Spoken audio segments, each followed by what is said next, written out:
Selamat malam, Bapak Ibu Saudara, Jemaat GBD Pelangi Kasih Bandung.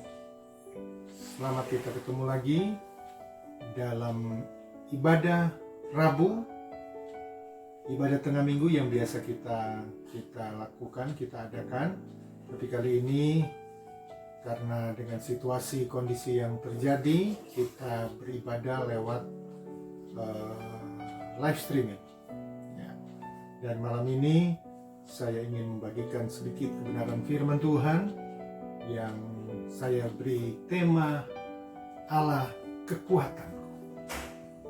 Mari kita lihat kebenaran firman Tuhan dalam Mazmur 84 ayat pertama mulai. Di situ dikatakan, untuk pemimpin biduan menurut lagu Gitik Mazmur Bani Korah. Betapa disenangi tempat kediaman-Mu, ya Tuhan semesta alam. Jiwaku hancur karena merindukan pelataran-pelataran Tuhan. Hatiku dan dagingku bersorak-sorai kepada Allah yang hidup. Tempat bahkan burung pipit telah mendapat sebuah rumah, dan burung layang-layang sebuah sarang. Tempat menaruh anak-anaknya pada mezbah-mezbah-Mu, ya Tuhan semesta alam, ya Rajaku dan alam. Ayat 5. Berbahagialah orang-orang yang diam di rumah-Mu, yang terus-menerus memuji-muji Engkau. Ayat 6. Berbahagialah manusia yang kekuatannya di dalam Engkau, yang berhasrat mengadakan ziarah. Apabila melintasi lembah Baka, mereka membuatnya menjadi tempat yang bermata air. Bahkan hujan pada awal musim menyelubunginya dengan berkat. Mereka berjalan makin lama makin kuat, hendak menghadap Allah di Sion.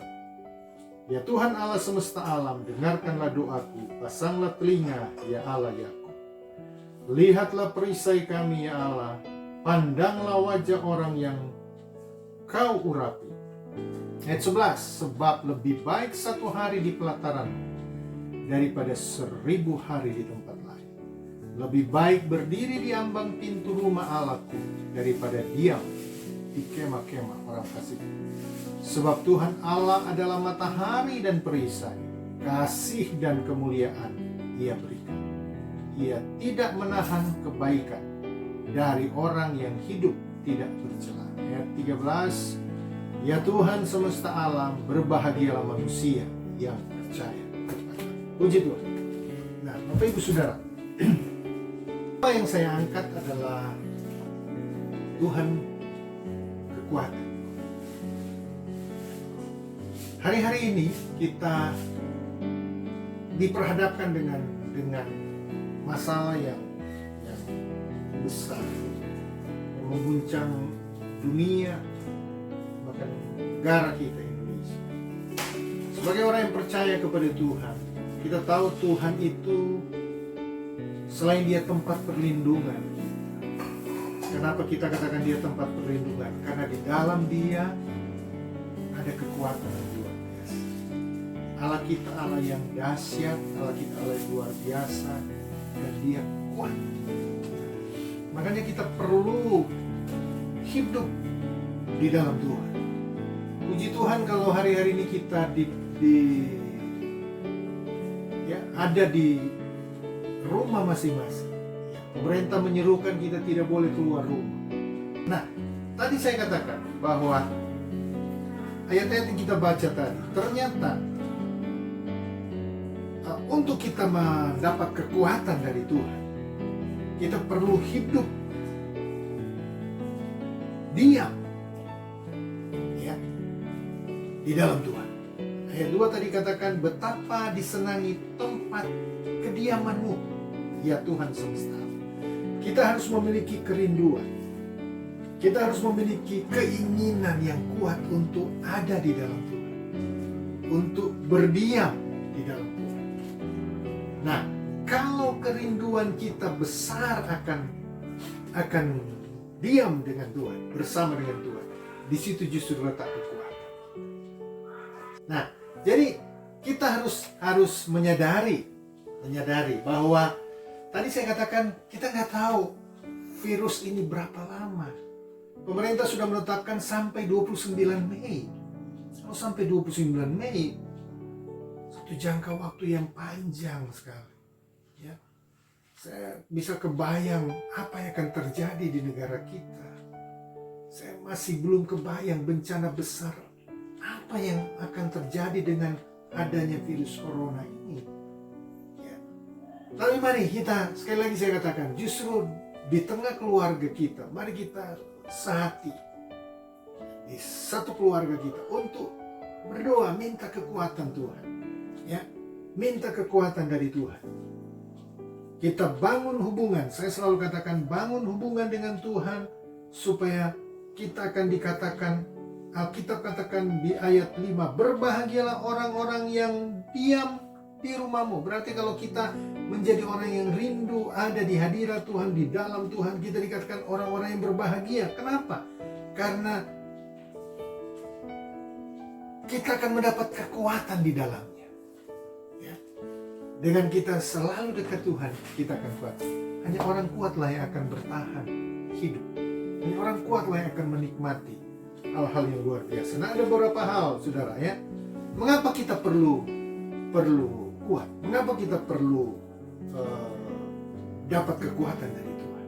Kenapa? Jadi yang pertama, agar kita mampu menerima janji. Ya. Alkitab kita kurang lebih 33.000 janji Allah. Semua itu untuk kita, saudara. 33.000 janji tentang berkat, pertolongan, kesetiaan, pemeliharaan, perlindungan, kesehatan. 33.000. Dan dari Kejadian sampai Wahyu ada kurang lebih 365 kali kata jangan kamu takut. Berarti yakini dalam dirimu bahwa ketika kau bangun pagi, Tuhan berkata jangan kamu takut. Ya, apa kita nggak kuat ketika kita dengar seperti ini? Ya, jadi ketika kita kuat, hal yang pertama agar kita mendapati janji Allah, menikmati janji Allah. Tantangan yang kita hadapi hari ini bisa membuat kita tidak kuat, tidak bisa bertahan. Setan bekerja keras untuk membuat pertahananmu goyah, imanmu goyah.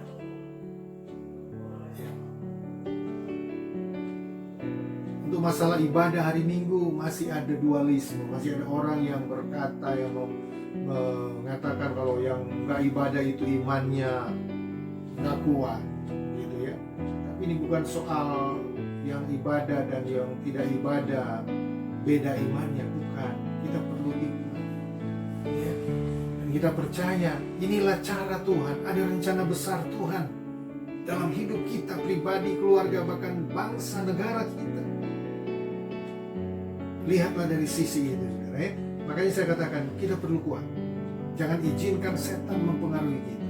Kalau kita lihat orang-orang begitu, kita baca di medsos, kita berpikirlah yang positif bagi mereka. Pikirkanlah hal yang baik. Mungkin mereka belum mengerti. Doakan supaya mereka mengerti. Ya. Ya. Tadi saya katakan ada banyak janji, lebih 33.000. Iblis bisa menggagalkan semua janji itu. Tapi kalau kita kuat di dalam Tuhan, janji itu kita akan terima.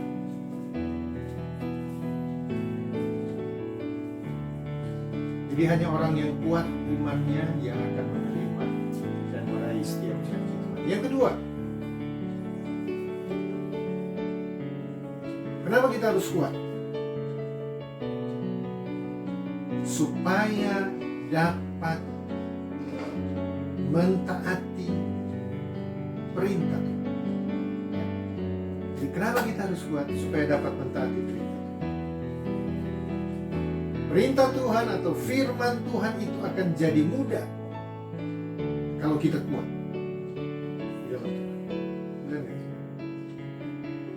Coba.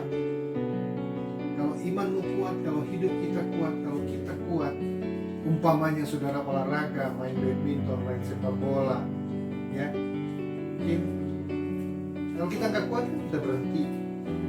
Tapi kalau kuat kita bisa lewati satu set, bisa main 2 sen. Jadi hanya orang yang kuat yang akan mampu mentaati perintah Tuhan. Ya. Alkitab katakan juga pemerintah itu wakil Allah. Jadi apa yang pemerintah tetapkan, turuti.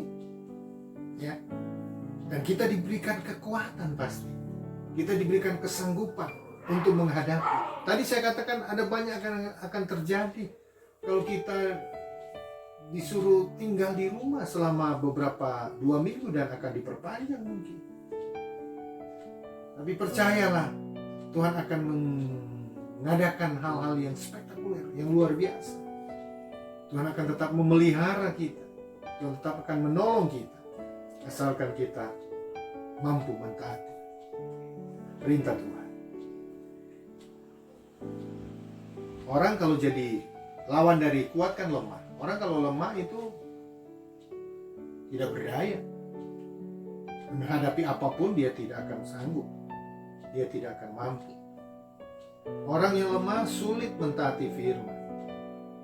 Orang yang imannya enggak kuat, imannya lemah, sulit melakukan firman Allah. Sulit mengerti kehendak Tuhan. Jadi doakanlah saudara-saudara kita yang belum melihat masalah ini dengan pikiran yang positif. Ya, mereka masih kurang mengerti. Jadi kita berdoa supaya mereka mengerti, melakukan perintah Tuhan, tetap ada kekuatan yang Tuhan beri dari dalam. Oke? Mungkin firman Tuhan singkat malam ini, tapi saya percaya 2 poin ini akan memberikan kekuatan yang baru, ya. Memberikan motivasi kepada kita untuk terus percaya bahwa Tuhan adalah kekuatan tempat kita berharap. Kekuatannya tidak pernah luntur. Kekuatan Tuhan tidak pernah sedikit pun berkurang. Kitalah yang berkurang kekuatan.